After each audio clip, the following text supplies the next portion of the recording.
Odkaz na recenze získáte tak, že si v prohlížeči najdete název vašeho salonu, kliknete na ikonu recenze a nahoře v Google řádku .com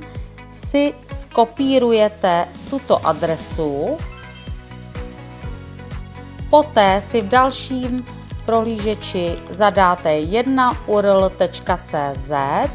je to rozhraní pro zkrácení vaší URL adresy na recenze, to znamená, ji skopírujete do tohoto řádku,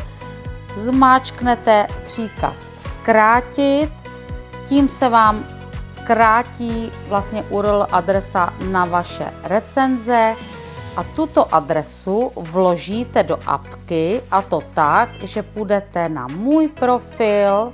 upravit profil, zde tento krátký odkaz vložíte a automaticky se vám natáhne, pokud budete chtít recenze do zpráv, tak tato URL adresa už tam bude staticky vložená.